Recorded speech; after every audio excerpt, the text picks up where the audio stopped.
warahmatullahi wabarakatuh. Alhamdulillahirrabbilalamin. Pada kesempatan pagi hari ini, kami dari kelompok 4 yang beranggotakan Anisatul Mufalidah, Elsa Arini Nizar, Ardianti Regita Cahyani, Dia Anjalini Putri, Catur Alfiani Arianto Wulandari, dan Arin Retno Pambayun akan mempresentasikan tentang konsep dan dasar hukum awal waktu sholat. Untuk lebih jelasnya, simak video presentasi dari kelompok kami.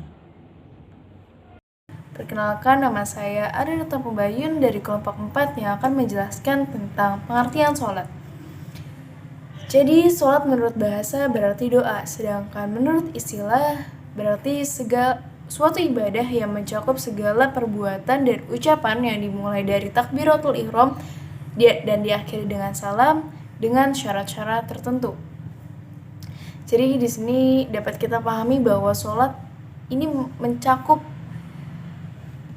berbagai ibadah di dalamnya seperti zikir kepada Allah, kemudian tilawah kitabullah, berdiri menghadap kiblat, sujud, doa, tasbih, dan takbir. Pengertian waktu sholat yang dimaksud di sini adalah sebagaimana yang kita ketahui di masyarakat, yaitu masuknya waktu sholat 5 waktu, yakni masuknya waktu sholat zuhur, maghrib, asar, isya, subuh, kemudian ditambah lagi masuknya waktu imsak, terbit matahari, dan masuknya waktu duha. Saya Ardianti Regita Cahyani akan memaparkan bab tentang dasar hukum waktu sholat. A. Dasar hukum dari Al-Quran. Dalam Quran surat Al-Baqarah ayat 43 yang berbunyi wa aqimus sholata wa atuz zakah warka'u ma'arraki'in, yang artinya dan laksanakanlah sholat, membayar zakat, dan rukuklah beserta orang yang rukuk. Selanjutnya Quran surat An-Nisa ayat 103 yang berbunyi فَإِذَا قَضَيْتُمُ الصَّلَاةَ فَاذْكُرُوا اللَّهَ قِيَامًا وَقُعُودًا وَعَلَى جُنُوبِكُمْ فَإِذَا اطْمَأْنَنْتُمْ فَأَقِيمُوا الصَّلَاةَ إِنَّ الصَّلَاةَ كَانَتْ عَلَى الْمُؤْمِنِينَ كِتَابًا مَوْقُوتًا. Artinya, selanjutnya, apabila kamu telah menyelesaikan sholatmu, ingatlah Allah ketika berdiri, pada waktu duduk, dan ketika berbaring. Kemudian, apabila kamu telah merasa aman, maka laksanakanlah sholat itu sebagaimana biasa. Sungguh, sholat itu adalah kewajiban yang ditentukan waktunya atas orang-orang yang beriman. Selanjutnya, dalam surah Hud ayat 114 yang berbunyi wa aqimis sholata tarafayin nahari wa zulfa minal lail innal hasanati yudhibna sayyi'at dzalika dzikra lidzakarin. Artinya, dan laksanakanlah sholat pada kedua ujung siang atau pagi dan petang, dan pada bagian permulaan malam. Perbuatan-perbuatan baik itu menghapus kesalahan-kesalahan. Itulah peringatan bagi orang-orang yang selalu mengingat Allah. Selanjutnya dalam surah Al-Isra ayat 78 yang berbunyi aqimis sholata liduluki syamsi ila ghasaqil laili wa qur'anal fajr inna qur'anal fajri kana mashhuda. Artinya, laksanakanlah sholat sejak matahari tergelincir sampai gelapnya malam, atau laksanakanlah pula sholat subuh. Sungguh, sholat subuh itu disaksikan oleh malaikat. Selanjutnya dalam Quran surat Toha ayat 130 yang berbunyi fasbir ala ma yaqulu wasabbih bihamdi rabbika qabla tulu'i syamsi wa qabla ghurubiha wa min ana illaili fasabbih wa atrafan nahari la'allaka tarda, yang artinya maka sabarlah engkau Muhammad atas apa yang mereka katakan dan bertasbihlah dengan memuji Tuhanmu sebelum matahari terbit dan sebelum terbenam, dan bertasbihlah pula pada waktu tengah malam dan di ujung siang hari agar engkau merasa tenang. Selanjutnya dalam Quran surat Toha ayat 130 yang berbunyi Fasbir ala ma yaqulu wasabbih bihamdi rabbika qabla tulu'i syamsi wa qabla ghurubiha wa min ana il-laili fasabbih wa atrafan nahari la'allaka tarda, yang artinya maka sabarlah engkau Muhammad atas apa yang mereka katakan dan bertasbihlah dengan memuji Tuhanmu sebelum matahari terbit dan sebelum terbenam. Dan bertasbihlah pula pada waktu tengah malam dan di ujung siang hari, agar engkau merasa tenang. B. Dasar hukum dari hadis. Berdasarkan hadis riwayat Ahmad dari Abdullah bin Umar radhiyallahu anhuma, Nabi Shallallahu alaihi wasallam mengingatkan tentang sholat pada suatu hari, kemudian berkata, Man hafadha 'alaiha kanat lahu nura wa burhan wa najatu yaumal qiyamah wa man lahum yuhafid 'alaiha ma yakul lahu nura wala burhan wala najah wa kana yaumal qiyamati ma'a Qarun wa Fir'aun wa Haman wa Abayy ibn Khalaf, yang artinya siapa saja yang menjaga sholat, maka dia akan mendapatkan cahaya, petunjuk, dan keselamatan pada hari kiamat. Sedangkan siapa saja yang tidak menjaga sholat, dia tidak akan mendapatkan cahaya, petunjuk, dan keselamatan.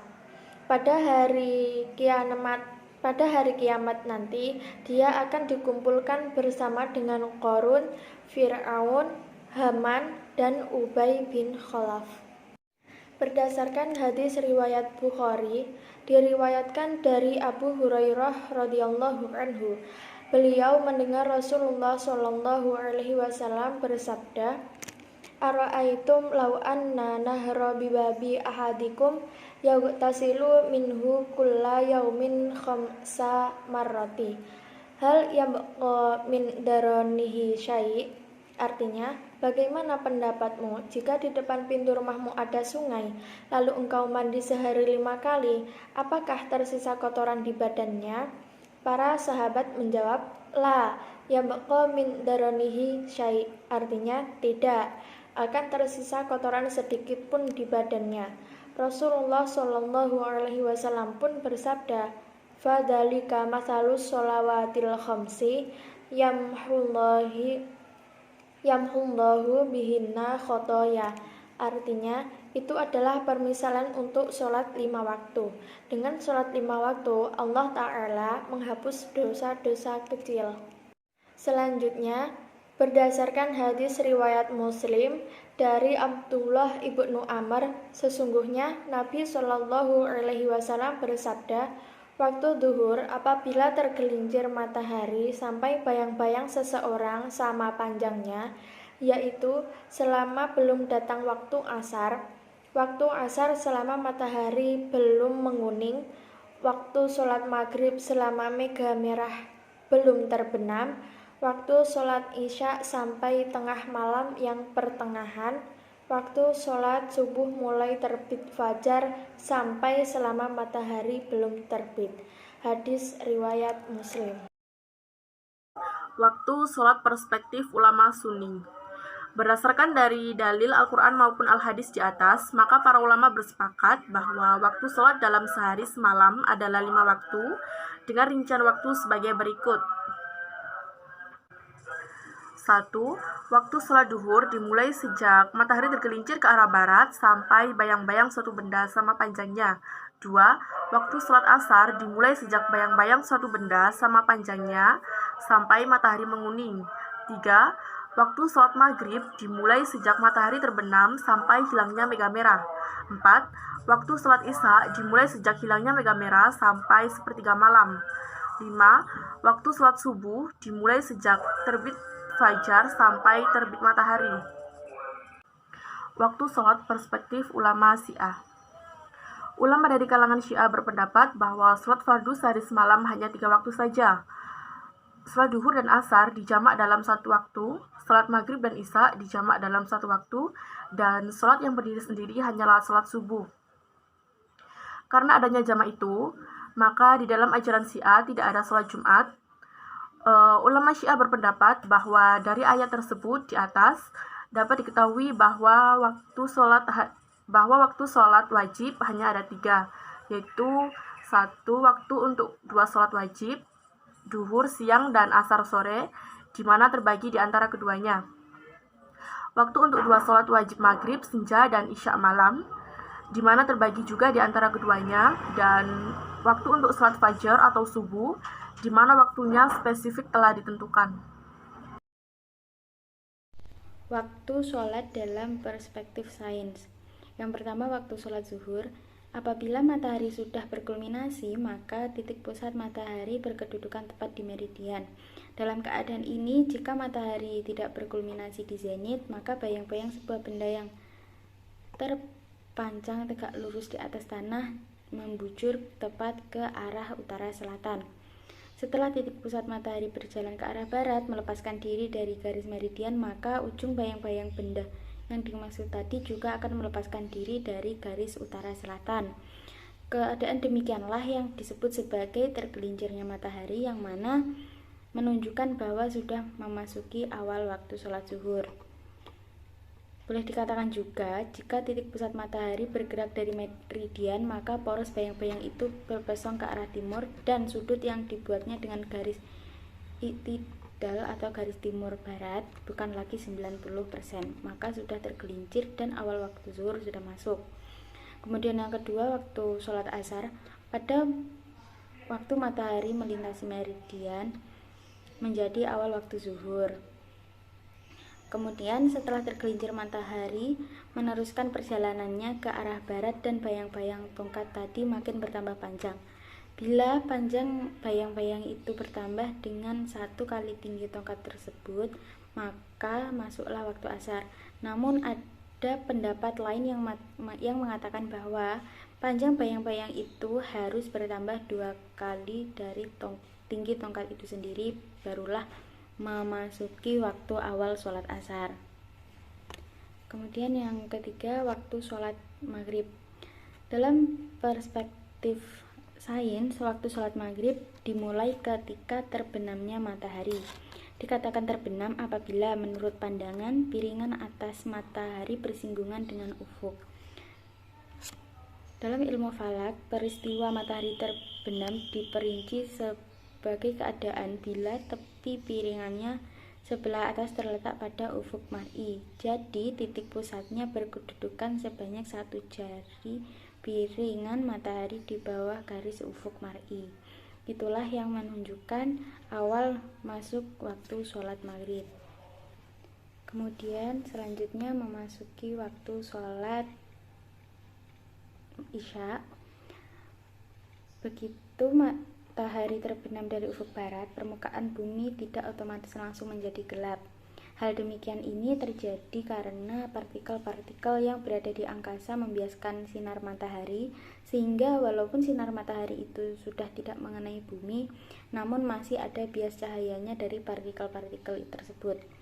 Dalam ilmu falak dikenal sebagai cahaya senja atau twilight. Keadaan yang demikian terjadi bila titik pusat matahari yang berkedudukan beberapa derajat di bawah ufuk, serupa dengan timbulnya fajar. Jumlah ini ditetapkan agak berbeda-beda oleh para ahli.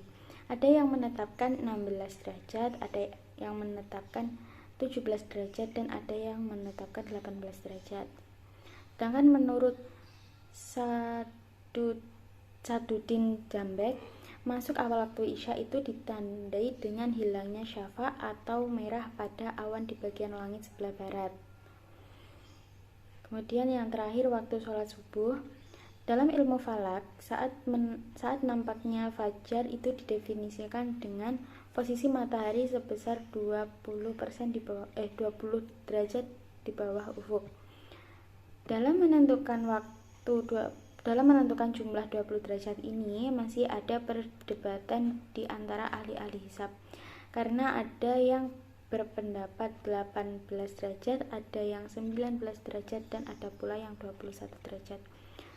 Maka dari beberapa pendapat tersebut kita berpegang pada jumlah yang 20 derajat, yaitu sesuai dengan yang telah ditetapkan oleh almarhum Syekh Muhammad Tahir Jalaluddin. Kemudian, memadukan antara agama dan sains tentang waktu sholat. Dari petunjuk Al-Quran dan hadis, penentuan waktu sholat berkaitan dengan posisi matahari pada bola langit. Sedangkan dalam perspektif sains atau astronomi, penentuan awal waktu sholat terdapat beberapa hal yang harus dipenuhi, yang diantaranya lintang tempat, bujur tempat, deklinasi matahari, perata waktu, tinggi matahari, koreksi waktu daerah, serta ikhtiyah. Waktu sholat zuhur. Dalam perspektif Islam, para ulama sepakat awal waktu zuhur bermula ketika tergelincirnya matahari sampai dengan menjelang waktu asar, atau sampai panjang suatu benda lebih panjang dari objek bendanya. Sedangkan dalam perspektif sains, apabila setelah titik pusat matahari dalam perjalanan ke arah barat melepaskan diri dari garis meridian, maka ujung bayang-bayang objeknya akan melepaskan diri pula dari garis utara selatan. Keadaan demikian disebutkan sebagai tergelincirnya matahari, yaitu awal waktu zuhur. Maka secara ilmu pasti, waktu berkulminasi matahari dapat ditetapkan sebagai batas awal waktu zuhur. Penentuan awal waktu sholat asar. Dalam perspektif Islam, menurut pendapat jumhur ulama, waktu asar bermula ketika panjang suatu benda sama dengan tinggi benda sebenarnya. Sedangkan pendapat Hanafiyah, awal waktu asar ketika panjang suatu benda 2 kali lebih panjang dari benda yang sebenarnya. Dalam perspektif sains, awal waktu asar bermula ketika tergelincirnya matahari meneruskan perjalanannya ke arah barat dan bayang-bayang benda bertambah panjang. Penentuan awal waktu maghrib. Dalam perspektif Islam, waktu maghrib bermula sejak terbenamnya matahari sampai hilangnya cahaya merah di langit barat atau antara terbenam matahari hingga terbenamnya syafaq. Dalam ilmu sains, terbenamnya matahari menjadi tanda masuknya awal waktu maghrib. Tepatnya ketika seluruh piringan matahari berada di bawah ufuk yang biasa dikatakan posisi matahari negatif 1 derajat. Sehingga pada saat itu garis ufuk bersinggungan dengan piringan matahari bagian atas dan menjadi tanda bahwa sudah masuk waktu sholat maghrib. Saya, Catur Alfiani, akan melanjutkan pembahasan dari Mbak Diah tentang memadukan antara agama dan sains tentang awal waktu sholat. Waktu sholat Isya. Dalam perspektif Islam, jumhur ulama telah bersepakat bahwa permulaan waktu Isya dimulai pada saat hilangnya mega merah atau asy syafaq al-ahmar di bagian langit sebelah barat, yaitu tanda masuknya gelap malam. Sedangkan dalam sains, awal waktu Isya dimulai apabila matahari telah di bawah ufuk. Cahaya yang langsung mengenai bumi telah tidak ada dan yang ada hanya cahaya yang dipantulkan dan dibiaskan oleh partikel-partikel halus yang berada di udara hingga mencapai mata mengamat. Waktu Isya dapat diketahui pada saat peristiwa das astronomical twilight, yaitu ketika langit tampak gelap karena cahaya matahari dan di bawah ufuk tidak dapat lagi dibiaskan oleh atmosfer.